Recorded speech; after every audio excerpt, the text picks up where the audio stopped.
besar. What happened? Ada apa untuk Indonesia? Mungkin cara pelayanan Jokowi cukup menarik sama mereka, maka Indonesia tidak seganas terjadi di negara lain. Kalau kita perhatikan perkembangan pandemi sekarang yang terjadi, sebenarnya usianya cuma 14 hari. Dan sekarang saya punya jalur internasional, ada gejala WHO diam-diam membentuk tim, mencari dan mengusut dari mana awalnya pandemi ini. Siapa yang membuka pertama? Dan ketahuan sekarang, Amerika punya obat sendiri. Buktinya kapan? Waktu Donald Trump kena COVID, 3 hari sembuh. Mereka ternyata punya vaksin dari bayi dalam kandungan yang mati diekstrak. 3 hari sembuh. Tapi tidak bisa diproduksi massal. 2 hari yang lalu, Perdana Menteri Benjamin Netanyahu membuka diri vaksin. Indonesia mungkin Januari. Nah, saya melihat satu-satunya jawaban kita menghadapi pandemi membangun daya tahan tubuh. Saya pribadi tiap hari mandi, air saya campur dengan rebusan daun sirih merah dan serai.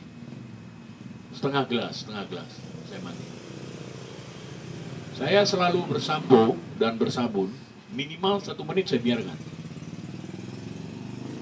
Nah, kita tidak ada obat yang lain, tunggu vaksin. Itu tentang pandemi, menurut pendapat saya. Nah, masalah soal ketahanan pangan dan ekonomi.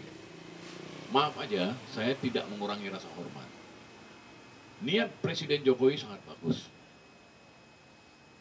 Pembicara pertama mengakui bagus. Pertanyaannya, struktur pemerintahannya, oknum dan birokratnya, menurut saya tak siap. Sehingga sampai tadi saya dapat laporan dari teman dari Nias. Makanya saya terlambat, saya telepon Bung John, saya datangkan tamu dari Nias. Persoalan orang ini dinyatakan kena COVID atau tidak. Ternyata di baliknya itu ada anggaran 150 juta per satu pasien. Masih begitu mentalnya. Jadi saran saya, kita yang hadir di sini, tolong sampaikan kepada semua orang. Mari kita jaga kesehatan sampai kita diberi vaksin. Dan masalah pangan, maaf aja Bapak pembicara pertama, saya nggak tertarik kita membicarakan seperti beliau. Yang saya tertarik adalah bagaimana kita, rakyat kecil ini, bisa membangun usaha ekonomi sendiri. Karena tahun depan, saya tahu persis, Bank Mandiri dipaksa harus menyalurkan kredit UMKM sampai lebih kurang 27% dari plafon kredit.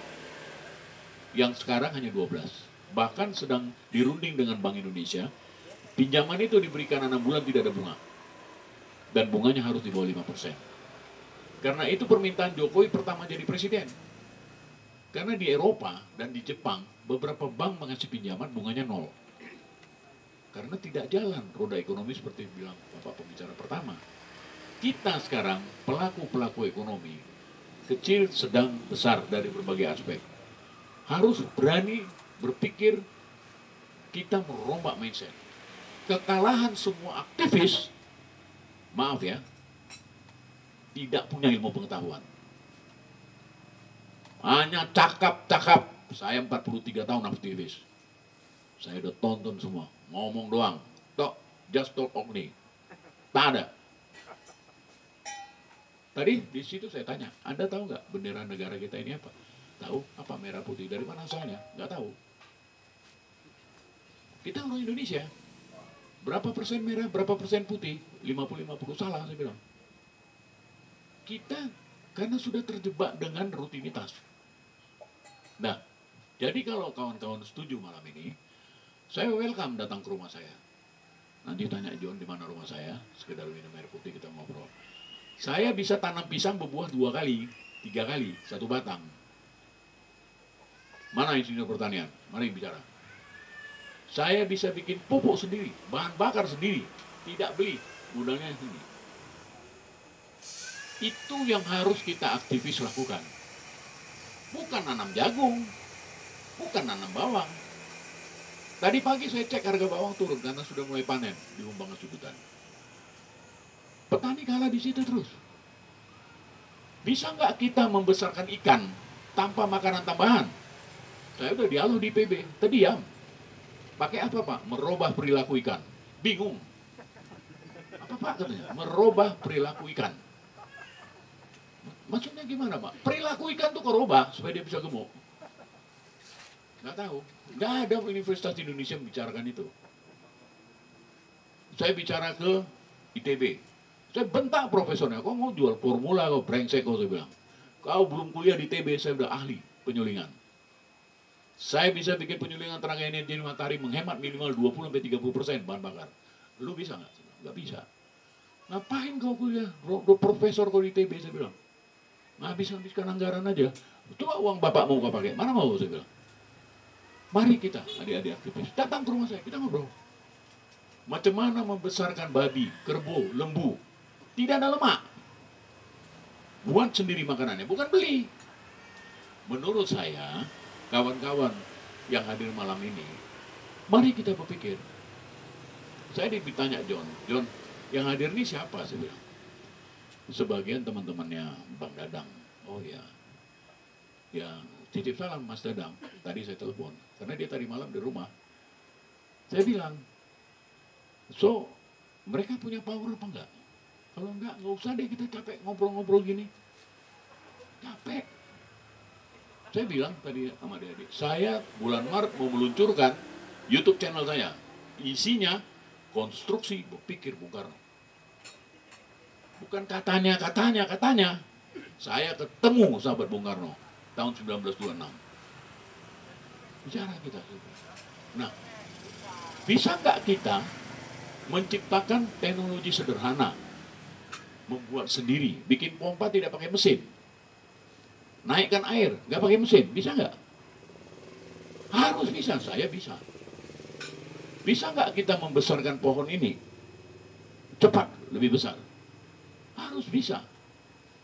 Fakultas kita tidak mengajarkan itu. Saya udah pergi ke USU, saya nggak tertarik. Malah mereka minta, Bang, ajarilah kami Bang. Wow. Ajari, saya bilang, iya Bang, ini kan penelitian sama kau, ini pro sama saya bilang. Di IPB saya ketemu dokter, sekarang udah prof, orang Sumatera Utara. Kau punya mesin penyulingan salah, saya bilang. Ya, kok gitu Bang, salah. Mana yang buat nih, panggil. Kata Bapak, ini kau salah. Yang mana Mak? Kutunjukkan 3 ya. Konsekuensinya kau jangan pegang proyek lagi ya. Iya Pak, kata kutunjukkan, diam. Jangan kau tokoh-tokohin orang ini dosen. Saya pelaku. Nah, jadi kawan-kawan aktivis yang kumpul malam ini, adik-adik yang muda, bagaimana kita bisa bikin tanam cabai, pohonnya bisa dipanjat? Bingung kan? Semua tahu nanam padi. Oke, bagus. Padi itu cuma sekian ton Bang, katanya. Bisa nggak ditingkatkan? Merubah perilaku tanah. Kenapa? Israel nanam padi, nanam kurma di atas gurun pasir. Di sini bisa nanam cabai. Ada perilaku teknologi. Kita kalah. Kenapa? Anak kita semua sekolahnya jurusannya fakultas hukum, akuntansi. Tanya, ada sekolah teknik kimia, fisika. Gak ada. Saya bersyukur masih ketemu seorang peneliti. Boleh Anda buka di Google. Gelarnya 7. Dia orang Batak, istrinya Jerman. Gak ada agamanya. Ahli biokemis, bisa bikin bom kimia. Ketua Dewan Pakar dan Pertimbangan BPPT Habibie. Saya dialog sama dia bertahun-tahun. Macam mana ini Om? Macam mana ini Om? Ini gini. Kau nggak usah kuliah kedokteran unsur katanya. Dosen kau tuh pun belajar sama saya. Bayangkan. Apa buktinya sekarang? Kenapa orang di Medan kalau sakit ke Pineng aja katanya? Kan masalah soal ada kekhawatiran pengetahuan tenaga ahli medis kita. Cuman kalau dibilang marah. Nah, kita aktivis ini berani nggak merubah mindset berpikir? Nggak berani. Sampai tua, sampai berubah begini aja terus. Nggak usah cerita lah, nggak ada uang makanya tempat begini. Coba bagus, kita bikin di hotel berbintang 5. Ada yang salah sama kita. Jadi pandemi, tak usah kita repot sana, jaga diri. Saya nggak mau duduk sini. Maaf aja, Anda marah saya pulang. Kenapa? Kemarin datang calon DPR RI 2 orang sama saya. Malam ini ku jawab sama kau 10.000 suara. Kau punya duit berapa? Main, menang. Tapi jangan dengan cara lain. Beli suara, berapa per kepala. Nggak gitu, dia bilang. Kalau gitu kau cari orang lain. Saya nanti mau dijumpakan kepala daerah. Saya bilang kepala daerah itu cuma kasih 2 aja sama saya. Apa bang? Pemadam kebakaran sama traktor.